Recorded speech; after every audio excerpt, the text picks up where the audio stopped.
आप लोगों ने लेक्चर 10 कंप्लीट कर चुके हैं इलेक्ट्रोकेमिस्ट्री के। ठीक है, अभी हमारे पास में लेक्चर 11 है, वो स्टार्ट होने वाला है। ठीक है, तो हम स्टार्ट करते हैं लेक्चर 11 के अंदर डीबी-हॉकल इक्वेशन। ठीक है, डीबी-हॉकल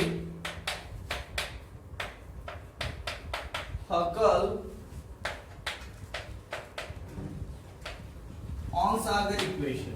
ठीक है भाई, ये एक साइंटिस्ट था डीबी-हॉकल, है ना। तो उन्होंने क्या बताया भाई, उन्होंने बताया एक रिलेशन बताया किसके अंदर मोलर कंडक्टिविटी, मोलर कंडक्टेंस और इनफाइनाइट डाइल्यूशन पर मोलर कंडक्टेंस। ठीक है, और कॉन्सेंट्रेशन के बीच में माइनस b√c। सी क्या है? कॉन्सेंट्रेशन है। ठीक है, अब देखो ये आपके पास में ये वाली चीज क्या है भाई, ये वाली चीज आपके लिए नई चीज है, तो इसको समझना हमें। ठीक है, तो ये है इनफाइनाइट डाइल्यूशन पर। ठीक है, molar conductance, molar conductance eight infinite dilution. ठीक है, तो देखो यहां पर इनफाइनाइट डाइल्यूशन का मतलब क्या है। आप देखो, मैं आपको समझाता हूं, एक एग्जांपल लेके समझाता हूं, ध्यान से देखना। वैसे तो डाइल्यूशन की बात कर रहे हैं तो यहां पर हम वीक इलेक्ट्रोलाइट ले रहे हैं। ठीक है, but this equation is only for strong electrolyte. ठीक है, अब मैं आपको इनफाइनाइट डाइल्यूशन का मतलब समझा रहा हूं, उसके लिए मैं वीक इलेक्ट्रोलाइट ले लेता हूं। ठीक है, अब देखो मान लिया मैंने यहां पर ले लिया वीक इलेक्ट्रोलाइट है, जैसे ए और बी ले लिया, ये वीक इलेक्ट्रोलाइट है। ये क्या है आपके पास में? वीक इलेक्ट्रोलाइट है ना। ठीक है, अब समझना इस चीज को। इसके अंदर मैंने एक्वस सॉल्यूशन लिया हुआ है, इसका क्या लिया हुआ है? Aqueous solution. ठीक है, इसके मैंने 100 मॉलिक्यूल डाले। क्या डाले? 100 मॉलिक्यूल। ऐसे मैं एक एग्जांपल ले लेता हूं। ठीक है, 100 मॉलिक्यूल डाल दी। अब 100 मॉलिक्यूल डाल दिए तो वीक इलेक्ट्रोलाइट है, तो इसका डिग्री ऑफ डिसोसिएशन कितना होगा भाई? इसका अल्फा होगा लगभग आपके पास में, मान लेते हैं 5%। क्या मान लेते हैं? 5% अल्फा मान लेते हैं। मतलब ये जाके 100 में से 5 मॉलिक्यूल है, वो क्या हो जाएंगे? डिसोसिएट हो जाएंगे, टूट जाएंगे आयंस के अंदर। बट ये भी पता है कि डाइल्यूशन बढ़ाऊंगा, यानी इसके अंदर अगर सॉल्वेंट ऐड करूंगा तो क्या होगा? इसमें डिग्री ऑफ डिसोसिएशन बढ़ जाएगा। 100 की बजाय इस बार 5 की बजाय कितने हो जाएंगे? 7 मॉलिक्यूल टूटने स्टार्ट हो जाएंगे। ठीक है, तो भाई मैंने देखा कि पहले तो इसके अंदर 5 मॉलिक्यूल थे, वो क्या हो गए? ब्रेक डाउन हो गए। अब मैंने जैसे ही डाइल्यूशन किया, डाइल्यूशन करने पर देखो वॉल्यूम सॉल्यूशन का बढ़ जाएगा। ठीक है, और आपको ये चीज तो बढ़ा ही दी है कि भाई कंडक्टेंस बढ़ जाएगा, बट स्पेसिफिक कंडक्टेंस क्या हो जाएगा? डिक्रीज हो जाएगा। ठीक है, तो इसमें मैंने क्या किया? वाटर ऐड किया, तो आपके पास में इसमें क्या हो गया? डिग्री ऑफ डिसोसिएशन बढ़ना स्टार्ट हो गया। मतलब इस बार जैसे ही 1 लीटर और डाला आपने पानी या वाटर ऐड किया आपने, तो यहां पर क्या होगा आपके पास में? 5 की बजाय 7 टूट जाएंगे। ठीक है, ऐसे ही मैं 1-1 लीटर क्या करता जाऊंगा? बढ़ाता जाऊंगा। तो कोई एक ऐसा डाइल्यूशन आएगा, मतलब ऐसी एक सिचुएशन आएगी जब ऐसा आपके पास में वॉल्यूम तो पता नहीं कितना हो गया इसका, बट ऐसा हो गया कि ये ना इसके 100% डिसोसिएशन हो गया, मतलब सारे के सारे मॉलिक्यूल है वो टूट गए। ऐसी एक सिचुएशन आएगी ना जब आपके पास में कोई भी वीक इलेक्ट्रोलाइट है, वो आपके पास 100% डिसोसिएशन हो जाता है जिस डाइल्यूशन के ऊपर। ठीक है, तो वो आपके पास में इनफाइनाइट डाइल्यूशन है। उस कंडीशन को क्या बोलते हैं? Infinite dilution. और उस डाइल्यूशन पर जो आपके पास में कंडक्टेंस होगी उसे हम क्या बोलेंगे? Molar conductance eight infinite dilution. समझ में पा रहे हो आप लोग? ठीक है, बड़ा ही एक ऐसा लगता है कि समझ में नहीं आएगा, बट आपको ऐसा नहीं है, आप लोग इसको समझ पा सकते हो। ठीक है, एक एग्जांपल लेके मैंने समझाया है यहां पर। ठीक है। तो इनफाइनाइट डाइल्यूशन पर कोई भी वीक इलेक्ट्रोलाइट भी किसकी तरह काम करेगा, स्ट्रॉन्ग इलेक्ट्रोलाइट की तरह बिहेव करेगा। क्यों करेगा, क्योंकि वो भाई 100% अपने आयंस में क्या हो चुका है, टूट चुका है। ये है इनफाइनाइट डाइल्यूशन का मतलब, ठीक है। तो उस डाइल्यूशन के ऊपर जब 100% डिसोसिएशन हो गया, उस डाइल्यूशन पर जो कंडक्टेंस होती है एक मोल सॉल्यूट की, उसे हम molar conductance eight infinite dilution बोलते हैं, ठीक है। और अच्छा यहां पर m है तो ये क्या हो जाएगा भाई, ये है मोलर कंडक्टेंस। ये क्या है, molar conductance at given concentration. भाई ये गिवन कॉन्सेंट्रेशन के ऊपर क्या है, ये आपके पास में मोलर कंडक्टेंस है, ठीक है। तो ये चीज है आपके पास में दोनों में फर्क, ठीक है। अच्छा यहां पर C क्या है, C है गिवन कॉन्सेंट्रेशन, गिवन कॉन्सेंट्रेशन। तो भाई ये रिलेशन दिया किसने, डीबे हक्कल ने। किसने दिया, डीबे हक्कल ने। भाई इसका यूज क्या है, दे दिया। क्या मतलब क्या है इसका, तो इसका मतलब ये है कि अगर हमें ग्राफ बनाना होगा किसके बीच में, भाई एक आपके पास में मोलर कंडक्टेंस के बीच में है ना, और एक आपके पास में रूट C के बीच में, ठीक है। तो भाई अगर ये स्ट्रेट लाइन आ जाए, ये क्या आ जाए स्ट्रेट लाइन, कैसे भाई देखो यहां पर क्या है, cap m is equal to cap infinity m minus क्या आ जाएगा b, रूट में क्या आ जाएगा c, और b क्या है यहां पर, b है कांस्टेंट है, b क्या है भाई, कांस्टेंट है, ठीक है। तो चलो ध्यान से सोचो, ये मैंने y एक्सिस पे ले लिया, ठीक है, ये मैंने x एक्सिस पर ले लिया, ठीक है। तो ये हो गया m और ये क्या हो गया C। अरे भाई ये तो स्ट्रेट लाइन है, ये क्या है, स्ट्रेट लाइन। तो कहता है कि अगर मैं मोलर कंसंट्रेशन और रूट C के गिवन कंसंट्रेशन, मोलर कंडक्टेंस और गिवन कंसंट्रेशन के बीच में ग्राफ बनाता हूं, ठीक है, अगर वो स्ट्रेट लाइन आ जाती है, स्ट्रेट लाइन की क्या होती है आपके पास में, जो स्लोप होती है वो क्या होती है, फिक्स होती है, कांस्टेंट होती है, ठीक है। तो भाई मैंने देखा कि किसी इलेक्ट्रोलाइट के लिए, जैसे मैं KCl की बात कर रहा हूं, क्या बात कर रहा हूं, KCl is a strong electrolyte, आपको पता है, ठीक है। तो भाई KCl के लिए अगर देखा जाए तो किसी कॉन्सेंट्रेशन पर उसकी मोलर कंडक्टेंस थी, वो ये थी।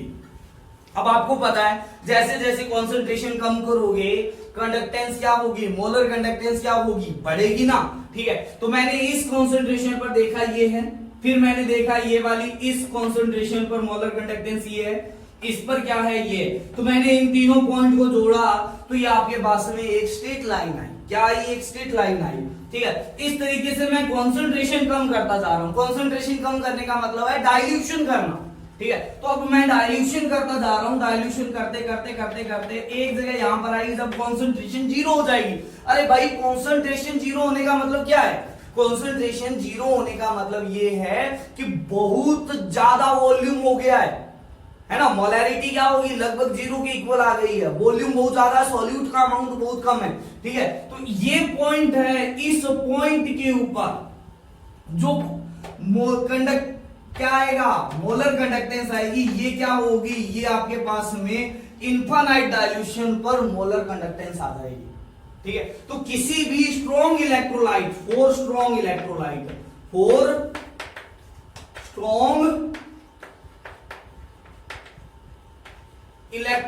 के लिए m होता है, वो क्या होता है, कांस्टेंट होता है। क्या होता है, कांस्टेंट होता है भाई, ठीक है। अगर m कांस्टेंट आ गया इस ग्राफ के अंदर तो हम बता सकते हैं ये क्या है, स्ट्रॉन्ग इलेक्ट्रोलाइट है। बस ये चीज किसने बताई भाई, डीबे हक्कल ओंग्सका ने बताई।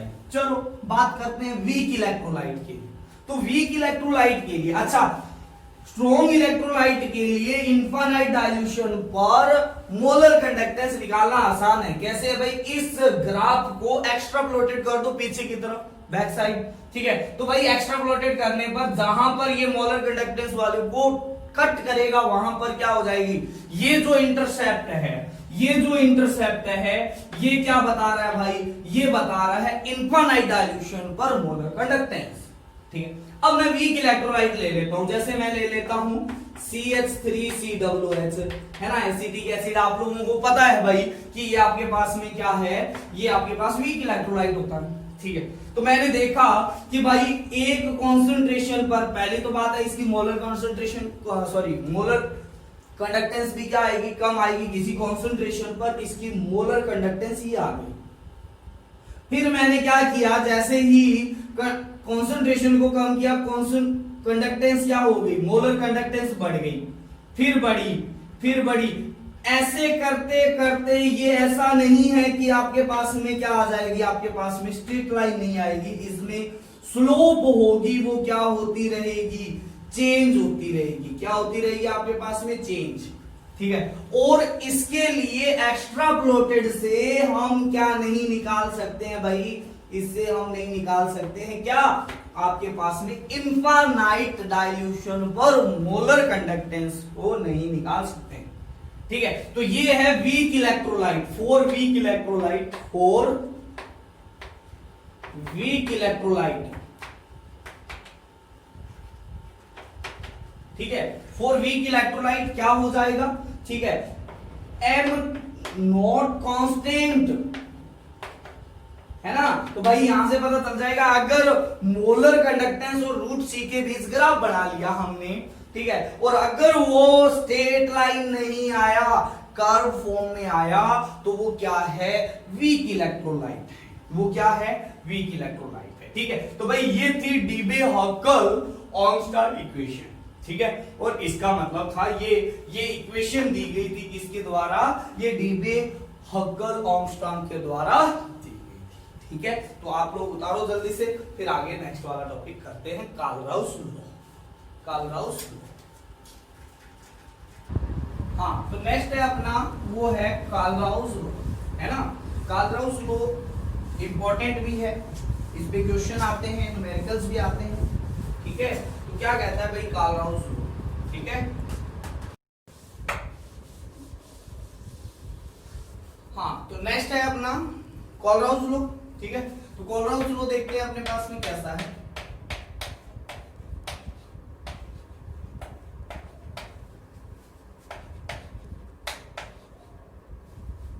कालराउस लॉ, ठीक है, तो देखो कालराउस लॉ क्या है, कैसा है। ठीक है, अब ये होता है हर इलेक्ट्रोलाइट का, हर टाइप की इलेक्ट्रोलाइट के लिए लागू होता है, चाहे वो स्ट्रॉन्ग हो चाहे वो वीक हो, है ना।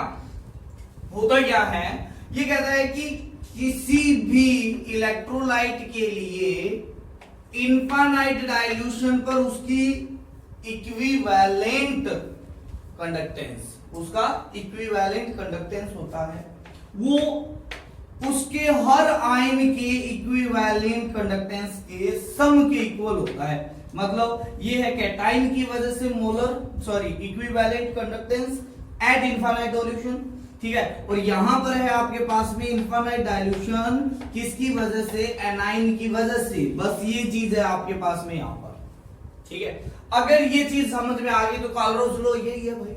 ठीक है, अब एक बात बताओ कि इनफाइनाइट डाइल्यूशन क्या होता है। जैसे हमने पढ़ा था, इनफाइनाइट डाइल्यूशन होता है भाई जब सारे के सारे आयंस क्या हो जाते हैं, डिसोसिएट हो जाते हैं, है ना।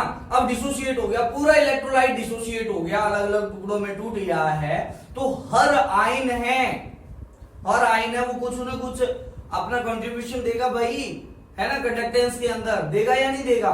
ठीक है, तो उसका इक्विवेलेंट कंडक्टेंस ये है कैटाइन का इक्विवेलेंट कंडक्टेंस, ये है आपके पास में एनाइन का इक्विवेलेंट कंडक्टेंस। जो टोटल इक्विवेलेंट कंडक्टेंस होगा वो इनफाइनाइट डाइल्यूशन पर कैटाइन के इक्विवेलेंट कंडक्टेंस और एनाइन के इक्विवेलेंट कंडक्टेंस की क्या होगा, सम के इक्वल होगा। ठीक है, तो यहां पर ये कहता है एट इनफाइनाइट डाइल्यूशन, है ना भाई, हम इनफाइनाइट डाइल्यूशन के लिए बात कर रहे हैं। At infinite dilution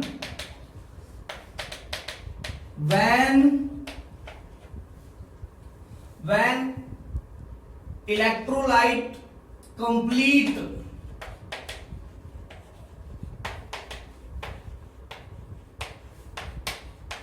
dissociate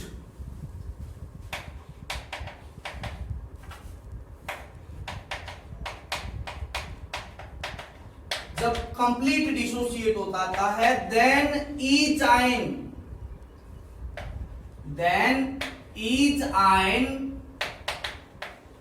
make contribution, definite contribution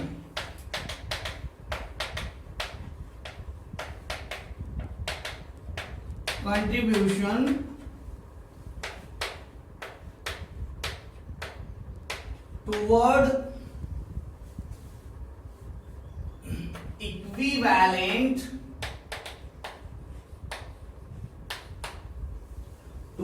equivalent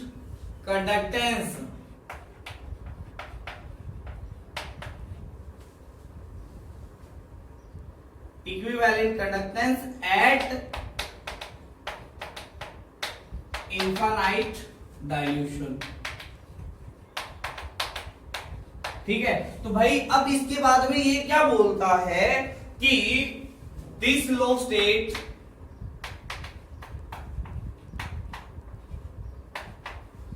that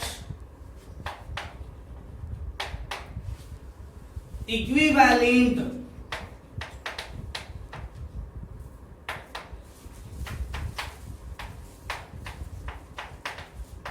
conductance at infinite dilution is the sum of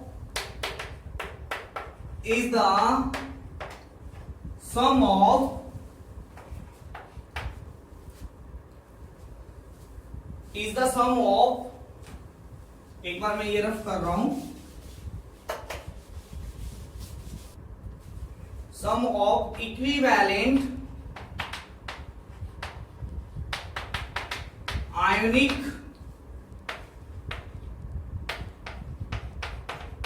conductivity of cathode and anode, sorry cation and A9 है ना, cation and A9 eight infinite dilution. ठीक है, क्या बोलता है ये, वैसे ही बोलता है जैसे हम पहले समझ चुके हैं इसको। ठीक है, क्या कहता है, किसी भी सॉल्ट की या इलेक्ट्रोलाइट की इक्विवेलेंट कंडक्टिविटी कहां पर, इनफाइनाइट डाइल्यूशन पर सम होता है किसका, उसके कैटाइन के इक्विवेलेंट का सम, इक्विवेलेंट कंडक्टिविटी, और एनाइन की इक्विवेलेंट कंडक्टिविटी के सम के इक्वल होता है। ठीक है, यहां पर क्या है आपके पास में, ये है, वो है इक्विवेलेंट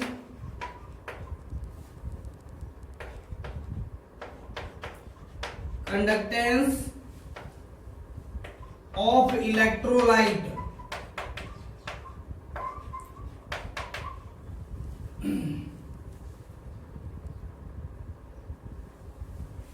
ऑफ एनी इलेक्ट्रोलाइट कर देना यहां पर, ऑफ एनी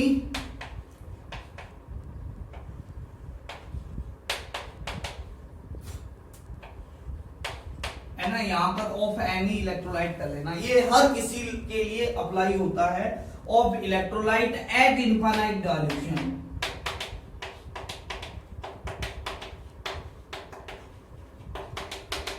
है ना, चलो दूसरी बात है यहां पर, सी क्या है, equivalent conductance of cation eight infinite dilution.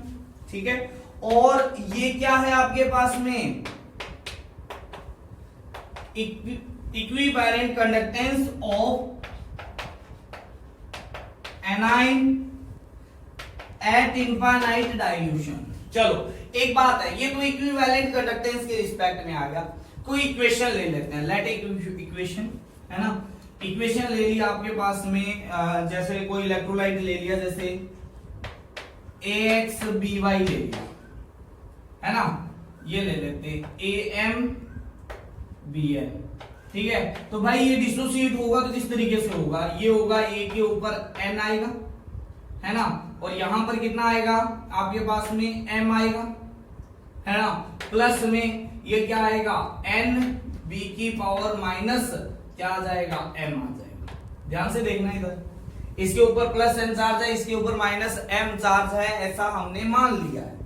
ठीक है, तो अगर मैं इक्विवेलेंट कंडक्टेंस के बारे में बात करता हूं इनफाइनाइट डाइल्यूशन पर, किसका ए एम बी एन की क्या है आपके पास में इक्विवेलेंट कंडक्टेंस की बात करता हूं, तो ये आ जाएगा आपके पास में इनफाइनाइट डाइल्यूशन पर ए की पावर एन, ये है कैटाइन, कैटाइन की इक्विवेलेंट कंडक्टेंस प्लस ये आ जाएगा इनफाइनाइट डाइल्यूशन पर बी एनाइन की कंडक्टेंस। ये तो आ गया आपके पास में इक्विवेलेंट के रिस्पेक्ट में। जब हम मोलर कंडक्टेंस के रिस्पेक्ट में करते हैं, ठीक है, विद रिस्पेक्ट टू आपके पास में क्या कर रहे हैं, with respect to molar conductance of cation and anion. ठीक है, तो भाई इक्विवेलेंट कंडक्टेंस निकाल रहे हैं हम। ठीक है, तो देखो इसका इक्विवेलेंट कंडक्टेंस ये है, तो हम मोलर कंडक्टेंस कैसे निकालेंगे, तो भाई मोलर कंडक्टेंस ये है molar conductance of cation, molar conductance of cation, ये मोलर कंडक्टेंस ऑफ कैटाइन है। ठीक है, अब इसके ऊपर जितना चार्ज है वो क्या आ जाएगा, डिवाइड में आ जाएगा। भाई हमने ये तो पढ़ा था आपके पास में इक्विवेलेंट कंडक्टेंस और मोलर कंडक्टेंस के बीच में क्या है रिलेशन, तो यहां पर इसके डिवाइड में क्या आ जाएगा, वैलेंसी आ जाएगा, क्योंकि हमने ये चीज पढ़ी थी भाई, क्या पढ़ी थी, कैप एम, है ना, cap equivalent divide by cap M, ये पढ़ा था, वो होता है एन फैक्टर, वैलेंसी के बराबर होता है ना। ठीक है, ये चीज पढ़ी थी हमने, या इसका अपोजिट पढ़ा था, अच्छा एन अपॉन एम होता है एन फैक्टर, है ना, तो भाई ये हमने नहीं पढ़ा था, इसका अपोजिट हमने पढ़ा था, है ना, ये पढ़ा था हमने कैप एम अपॉन में कैप इक्विवेलेंट पढ़ा था एन फैक्टर के बारे में। ठीक है, तो कैप इक्विवेलेंट अगर निकालते हैं तो कैप एम डिवाइड बाय क्या आता है एन फैक्टर, एन फैक्टर क्या है, वैलेंसी है भाई यहां पर, तो वैलेंसी है, तो भाई ये चीज आ गई आपके पास में, देखो इसकी वैलेंसी। अब कैटाइन की वैलेंसी क्या होती है, उसके ऊपर प्रेजेंट चार्ज तो होता है। ठीक है, अच्छा चलो अगर मैं यहां पर बात करता हूं cap infinity molar conductance of anion, तो यहां पर आ जाएगा डिवाइड बाय एम, वैलेंसी कभी भी नेगेटिव नहीं होगी, ऐसा नहीं है कि भाई यहां पर नेगेटिव चार्ज लगा दिया आपने, ऐसा नहीं आएगा। ठीक है, तो यहां पर अगर मैं बात करता हूं कैप इंफिनिटी एम सी की बात करता हूं, तो ये है मोलर कंडक्टेंस ऑफ कैटाइन, है ना, कहां पर, eight infinite dilution, eight infinite dilution. ठीक है, और अच्छा बात करते हैं यहां पर कैप इंफिनिटी एम ए की बात करते हैं, तो ये क्या है भाई, molar conductance of anion eight infinite dilution. ठीक है, तो भाई ये चीज आ जाती है यहां पर। ठीक है, तो इस तरीके से हम निकाल सकते हैं इक्विवेलेंट कंडक्टेंस। अच्छा, यही इक्वेशन है, सेम टू सेम है, मैं यहां पर लिख रहा हूं, ध्यान से देखना इधर, यही इक्वेशन है same to same, A M B N, यहां पर आएगा एम ए की पावर प्लस एन, है ना, और एन बी की पावर माइनस एम, ऐसा आएगा। अगर मैं इसकी इनफाइनाइट डाइल्यूशन पर मोलर कंडक्टेंस निकालता हूं, यहां पर इक्विवेलेंट कंडक्टेंस निकाली, मोलर कंडक्टेंस, तो ये हो जाएगा molar conductance eight infinite dilution. ठीक है, तो ये क्या हो जाएगा भाई, ये हो जाएगा, इसके अंदर ये जो आपके पास में यहां पर है ये स्टाइकियोमेट्री है, ये भी पार्टिसिपेट करेगी। कैसे करेगी भाई?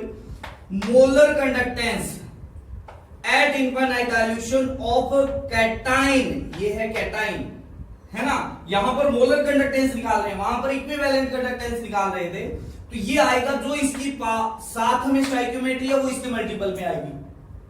ठीक है, अच्छा यहां पर बात करता हूं तो यहां पर आएगा n मोलर कंडक्टेंस ऑफ क्या आएगा? Ma आएगा। यहां पर है इनफाइनाइट डाइल्यूशन पर मोलर कंडक्टेंस ऑफ Ni। यहां पर हमने निकाला क्या है आपके पास में? इनफाइनाइट डाइल्यूशन पर मोलर कंडक्टेंस निकालिए। यहां पर अगर मैं बात करता हूं तो वो क्या है आपके पास में? Molar conductance of electrolyte eight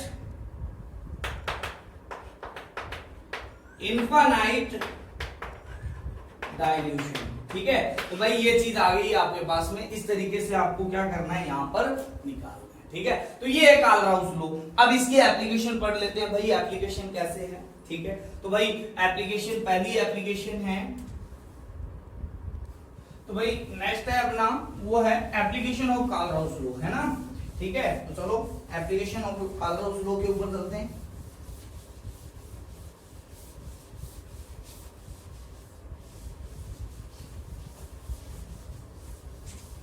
तो भाई तीन मेन एप्लीकेशन आती है कालराउस लॉ की। वो क्या आती है, ध्यान से देखना इधर।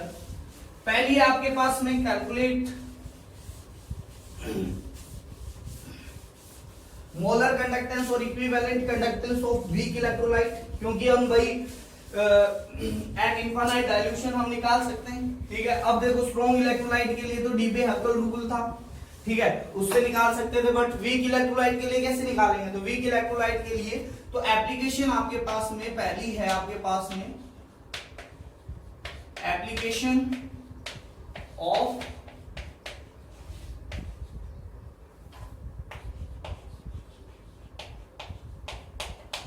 कालराउस लॉ। पहला है आपके पास में वो है कैलकुलेट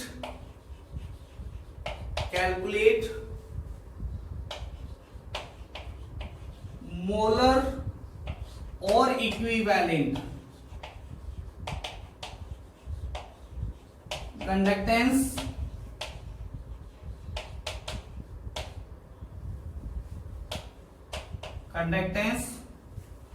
ऑफ वीक इलेक्ट्रोलाइट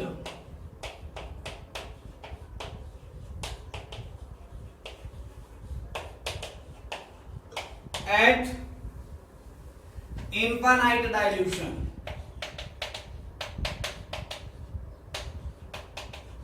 तो निकालना हमारे लिए बिल्कुल इजी है। कैसे है भाई? जैसे अगर कोई सॉल्ट दिया हुआ है AmBn, यहां पर आपके पास में इस तरीके से है, तो यहां पर आएगा Ma+n, ठीक है, और NB की जो आपके पास में चार्ज है वो क्या है? -n है। ठीक है, तो अगर इक्विवेलेंट कंडक्टेंस निकालना है तो हमारे पास में कुछ नहीं करना है, इनफाइनाइट डाइल्यूशन पर कुछ भी नहीं है आपके पास में। ये आपके पास में A और ये आ जाएगा आपके पास में B। यहां पर ये दोनों है equivalent conductivity of anion and cation. ठीक है, और अगर मेरे को मोलर कंडक्टेंस निकालनी है, ये है मोलर कंडक्टेंस, तो यहां पर आएगा क्या आएगा? मोलर कंडक्टेंस ऑफ A, ठीक है, और साथ में आएगा इसका स्टोइकियोमेट्रिक कोएफिशिएंट, प्लस में यहां पर आएगा N इनफाइनाइट डाइल्यूशन पर मोलर कंडक्टेंस ऑफ आपके पास में क्या आएगा? B, और साथ में आएगा इसका स्टोइकियोमेट्रिक कोएफिशिएंट। तो इस तरीके से हम निकालना है। ठीक है, चलो दूसरी बात करते हैं हमारे पास में calculate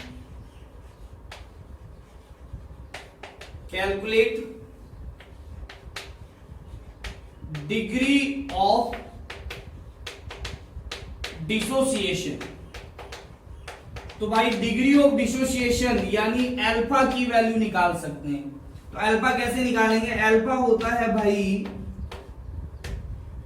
cap equivalent divide by cap equivalent at infinite dilution. तो इसका मतलब क्या है? ये है equivalent conductance at given concentration और ये है इनफाइनाइट डाइल्यूशन। ठीक है, तो भाई यहां पर लैम्डा से रिप्रेजेंट कर दो या कैप से रिप्रेजेंट कर दो। तो इसका मतलब क्या है? इसका मतलब है equivalent conductance at given concentration. समझ में आया बेटा?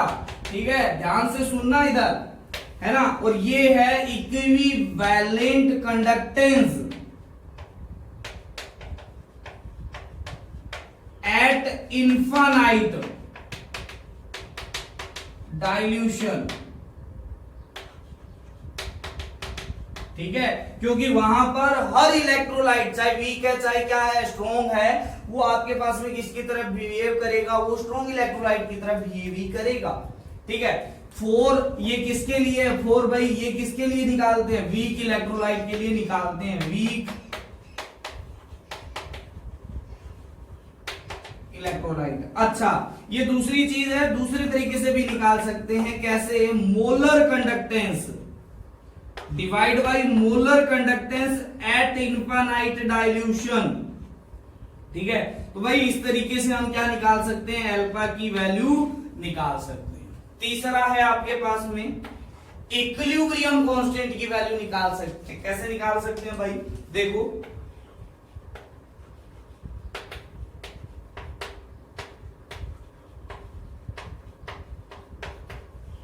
अगर इक्विलिब्रियम कांस्टेंट के की वैल्यू निकालनी हो, ठीक है, तो कैसे निकालते हैं भाई? देखना, यहां पर एक MBN ऐसा है, ठीक है, यहां पर आपके पास में आया MA प्लस में N,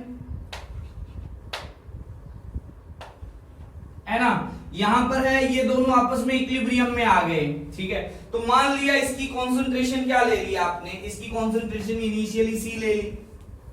ठीक है, ये 0 और 0 है आपके पास में। ठीक है, कुछ टाइम बाद में ये क्या हो जाएगा आपके पास में? ये आ जाएगा C माइनस C अल्फा, और ये क्या हो जाएगा? ये हो जाएगा C अल्फा, ये भी हो जाएगा C अल्फा। इस तरीके से आप निकालोगे। ठीक है, तो आपके पास में इक्विलिब्रियम कांस्टेंट क्या आएगा? ये आएगा C alpha square divide by 1 minus क्या आ जाएगा? अल्फा आ जाएगा, क्योंकि यहां पर C अल्फा आ जाएगा C square alpha square divide by C minus C alpha. ठीक है, तो ये आपके पास में इस तरीके से आ जाएगा। तो ये आ गया यहां पर भाई।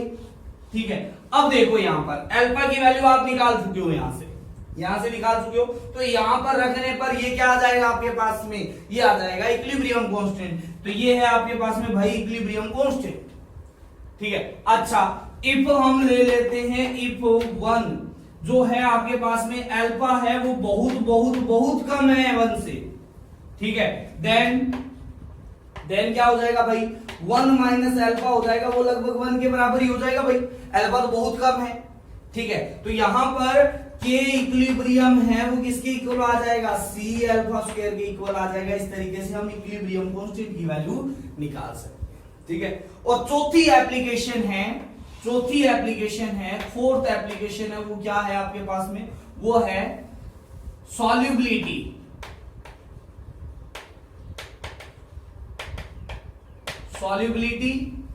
जिसे हम S से रिप्रेजेंट करते हैं, and solubility constant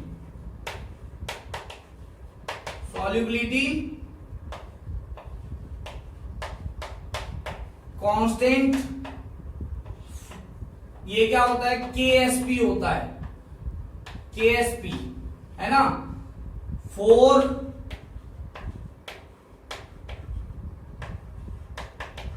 strongly soluble salt.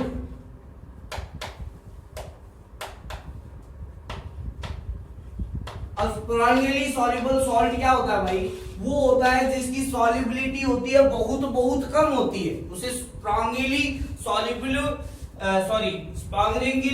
Soluble solute बोला जाता है।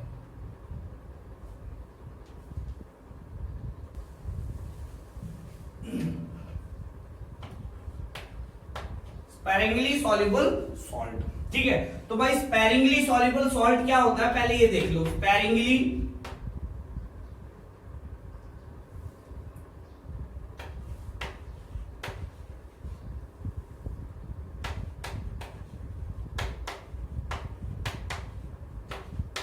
salt are those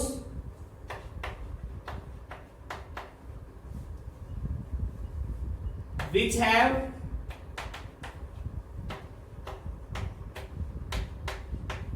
less solubility।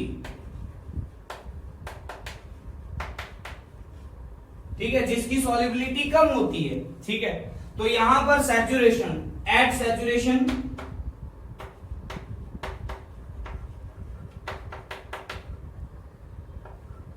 Saturation पर जो मोलरिटी होती है ना स्पेरिंगली सॉल्युबल की, वही आपके पास सॉल्युबिलिटी हो जाती है।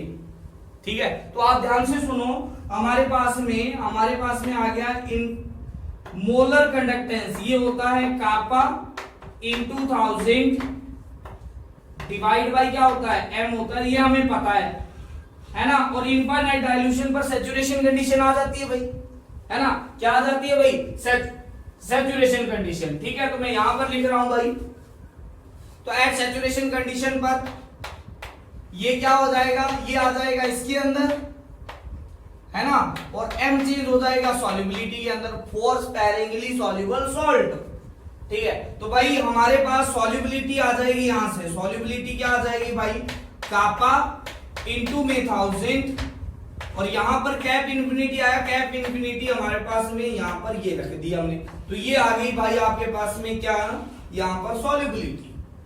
ठीक है, अच्छा KSP निकालना हमारे लिए और भी इजी है, क्योंकि KSP क्या होता है आपके पास में, KSP होता है ना, यहां पर आता है आपके पास में M और यहां पर आता है S की पावर N, ऐसा ही कुछ आता है आपके पास में। ठीक है, जैसे KSP निकालना बड़ा ही आसान है आपके पास में। जैसे अगर मैं बात करता हूं AlCl3, अगर ये स्पेरिंगली सॉल्युबल सॉल्ट है, तो इसके लिए अगर KSP निकालूंगा तो ये क्या आ जाएगा भाई, KSP आ जाएगा, यहां पर इसकी S और ये आ जाएगा 3S। ठीक है, तो यहां पर S की पावर 1 और 3S की पावर क्या आ जाएगा आपके पास में भाई 3, तो ये आ जाएगा भाई आपके पास में 9S की पावर 4। बस सिंपल है, इस तरीके से हम क्या निकाल सकते हैं, KSP निकाल सकते हैं। तो ये KSP की वैल्यू भी निकाल सकते हैं अगर हमारे पास n यहां पर कांस्टेंट है, कोई भी आपके पास में न्यूमेरिकल वैल्यू होगी,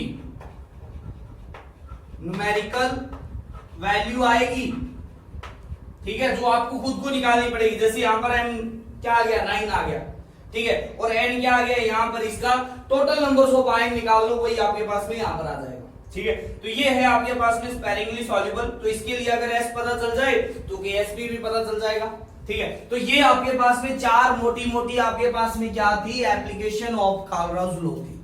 ठीक है, तो चार एप्लीकेशन है कॉलराउज लॉ की। ठीक है, इनके ऊपर अभी क्वेश्चन करेंगे अपने, और कुछ सेल के बारे में डिस्कशन करते हैं। ठीक है, चलो देखते हैं, चलो कुछ क्वेश्चन देखते हैं कॉलराउज लॉ के ऊपर और इसकी एप्लीकेशन के ऊपर। ठीक है, तो चलो देखते हैं। पहला क्वेश्चन है आपके पास में, देखना इधर,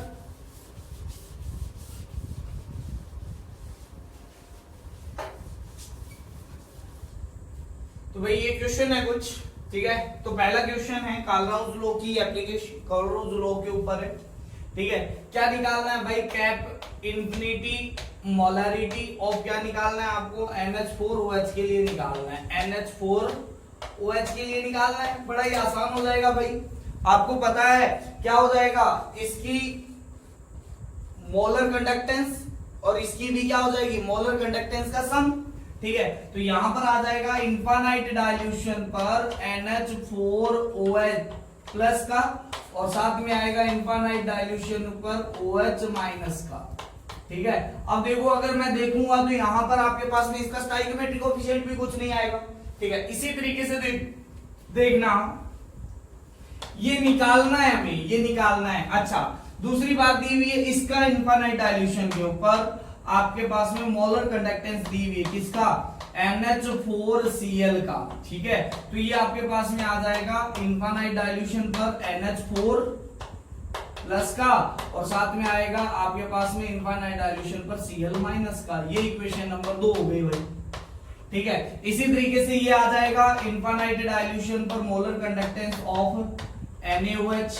ये क्या आ जाएगा भाई, ये आ जाएगा आपके पास में इनफाइनाइट डाइल्यूशन पर Na+ की मोलर कंडक्टेंस, ठीक है। और यहां पर आएगा इनफाइनाइट डाइल्यूशन पर OH- की कंडक्टेंस। ये इक्वेशन नंबर 3 आ जाएगी भाई, ठीक है। और ऐसे ही आपके पास में NaCl के लिए आ जाएगा। देखो NaCl के लिए क्या आ जाएगा, मोलर कंडक्टेंस NaCl के लिए ये आ जाएगा भाई इनफाइनाइट डाइल्यूशन पर Na+ की molar conductance plus infinite dilution पर Cl- की मोलर कंडक्टेंस। ये सारी मोलर कंडक्टेंस है, ये चीज तो ध्यान में रखना, ठीक है। अच्छा ये तो निकालना है मेरे को। अब ये चीजें हमें दी हुई है, इनकी वैल्यू दी हुई है, इसकी वैल्यू दी हुई है, कितनी दी हुई है 129.8 दी हुई है। इसकी वैल्यू दी हुई है आपके पास में कितनी 248.1 दी हुई है, और इसकी वैल्यू दी हुई है 126.4 दी हुई है, ठीक है। और उसकी वैल्यू निकालनी है, तो कैसे निकालोगे भाई, देखो ये मेरे को इसमें चाहिए है ना, तो ये आ गया। अच्छा OH- चाहिए तो OH- इसमें आ गया, ठीक है। तो इन दोनों को तो ऐड करना पड़ेगा, तभी तो एडिशन होगा इनका। अच्छा Cl- हटाना है मेरे को, तो यहां पर Cl- है, तो इनमें से अगर ये माइनस करूंगा तो Cl से कट जाएगा।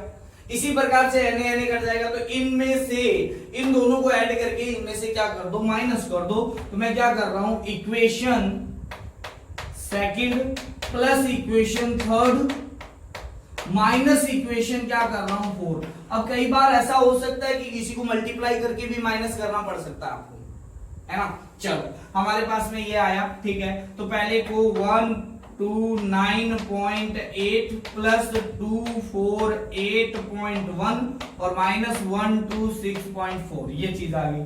अच्छा इधर देखो, ये और ये एडिशन हुआ, ठीक है। ये और ये एडिशन हुआ, तो ये दोनों आ गए यहां पर, ठीक है। तो यहां पर आया इनफाइनाइट NH4 प्लस में इनफाइनाइट डाइल्यूशन किसका आ जाएगा, OH- का। अच्छा ये माइनस किया तो Cl से Cl कैंसिल आउट हो गया, ये भी माइनस का है तो ये इससे क्या हो जाएगा, कैंसिल आउट हो जाएगा, तो बचेगा यही। और ये क्या है आपके पास में इनफाइनाइट डाइल्यूशन पर इक्वेशन 1 से देखो NH4OH का क्या है आपके पास में मोलर कंडक्टेंस है, तो इसकी वैल्यू आ जाएगी 251.5, और इसकी आपके पास में देख लो क्या आएगा, siemens centimetre inverse mole inverse, ठीक है। ये इसका क्या आ जाएगा, यूनिट आ जाएगा, ठीक है। तो बड़ा ही आसान सा क्वेश्चन था, पहला क्वेश्चन था ये, ठीक है। दूसरा क्वेश्चन क्या कहता है, ध्यान से देखना। दूसरा क्वेश्चन कहता है कि इतनी आपके पास में इनफाइनाइट डाइल्यूशन पर इतने नॉर्मल सॉल्यूशन की क्या दी हुई है, इनफाइनाइट डाइल्यूशन पर कंडक्टिविटी, इक्विवेलेंट कंडक्टिविटी दी हुई, ठीक है। और सेम सॉल्यूशन की molar conductance, sorry equivalent conductance given concentration पर दी हुई है। आपको अल्फा निकालना बड़ा ही आसान हो जाएगा। अल्फा निकालना हमारे लिए equivalent divide by cap infinity equivalent आ जाता है ना, ये आपको पता है, ठीक है। ये गिवन कॉन्सेंट्रेशन पर इक्विवेलेंट कंडक्टेंस, और ये इनफाइनाइट डाइल्यूशन पर मोलर, सॉरी इनफाइनाइट डाइल्यूशन पर इक्विवेलेंट कंडक्टेंस, ठीक है। तो इसकी वैल्यू दी हुई है 80, और डिवाइड बाय कितना आ जाएगा 400, भाई बड़ा ही आसान हो गया, ठीक है। कितना आ गया 1/5 आ गया। 1/5 का मतलब कितना होता है भाई, बताओ जल्दी से। 1/5 का मतलब होता है 0.2, यानी अल्फा है वो कितना है भाई 20% है भाई, कितना है 20%। बड़ा ही आसान सा क्वेश्चन था। क्वेश्चन नंबर 3 देखो आपके पास में, क्वेश्चन नंबर 3 क्या कहता है, देखो मैं ये दोनों रफ कर रहा हूं। क्वेश्चन नंबर 3 पे चलते हैं।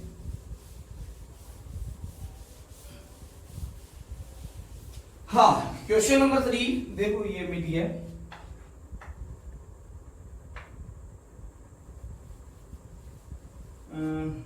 Dissociation constant LCD is this, ठीक है। Molar conductivity at infinite dilution is siemens, molar conductivity है ना centimetre inverse, sorry metre inverse में था, मीटर इनवर्स और था मोल इनवर्स, ठीक है।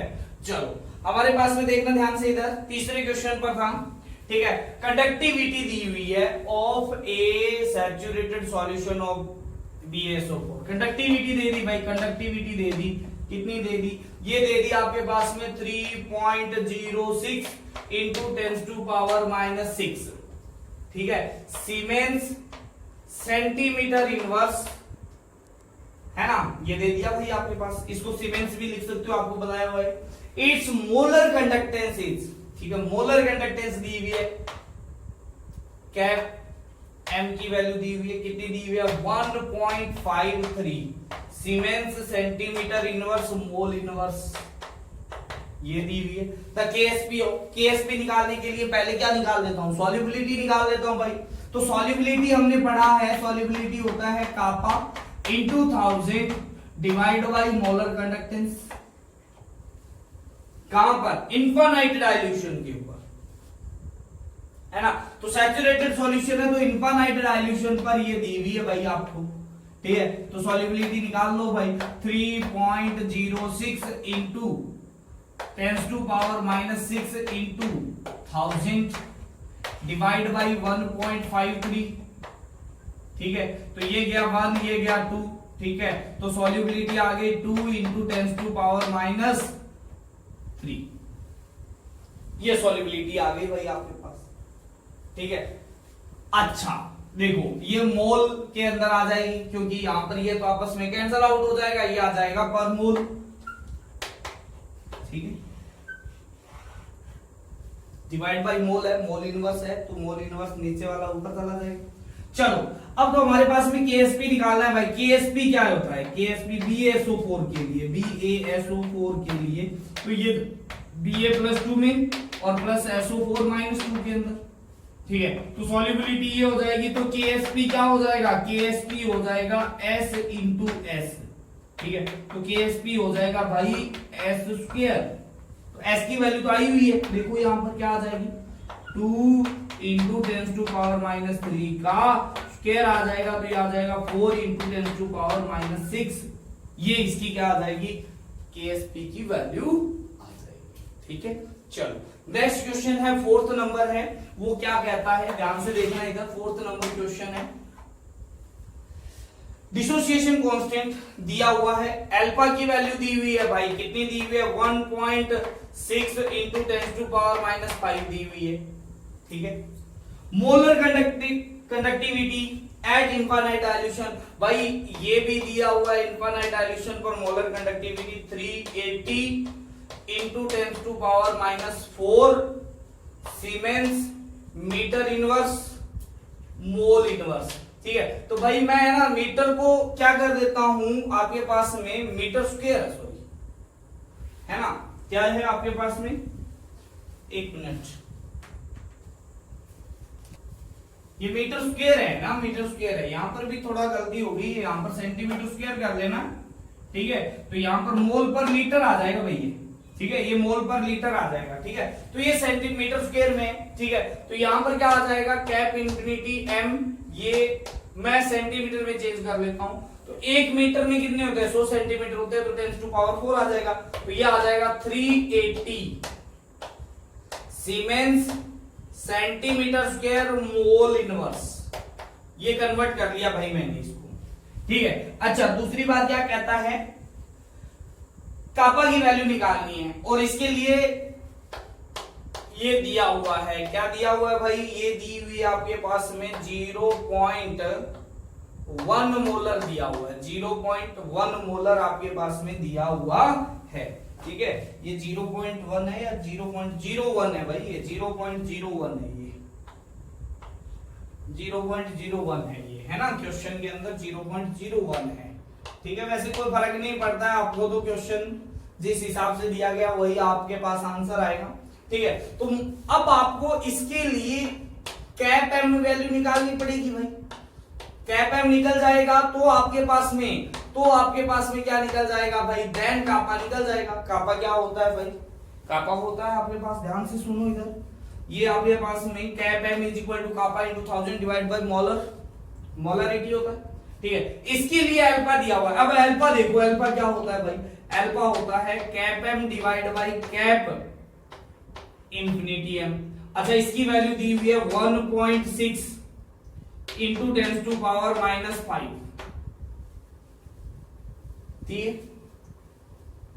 सॉरी डिसोसिएशन कांस्टेंट दिया हुआ है, के की वैल्यू दी हुई है भाई, के ए की वैल्यू दी हुई है, ठीक है, के ए की वैल्यू दी हुई है, ठीक है। तो के ए की वैल्यू दी हुई है, तो ध्यान से देखो इधर, के ए क्या होता है, के ए होता है C alpha square, C alpha square, ठीक है। तो यहां से भाई अल्फा आ जाएगा आपके पास में के ए अपॉन में क्या आ जाएगा, सी का रूट आ जाएगा, के ए की value 1.6 into 10 to power -5 divide by C की वैल्यू 0.01 का क्या आ जाएगा, रूट आ जाएगा। तो अल्फा क्या आ जाएगा, 0 पॉइंट, देखो ये आपके पास में इसको करोगे तो ये ऊपर जाएगा, तो ये आ जाएगा 10 टू पावर कितना, 2 और, है ना, तो ये आ जाएगा 10 टू पावर 4, है ना, 10 टू पावर क्या आ जाएगा, माइनस का 4, ठीक है। तो ये आ जाएगा 0.04, इसकी अल्फा की वैल्यू आ गई है, ठीक है। इसको सॉल्व करोगे तो यही आएगा, इसका रूट निकाल लोगे तो, ठीक है। अब अल्फा होता है भाई, वो होता है cap M divide by cap infinity M होता है, ठीक है। तो ये वैल्यू आ गई 0.04 इंटू में कैप इंफिनिटी एम कितना है भाई, 380 है, ठीक है। तो ये आ जाएगा कैप एम।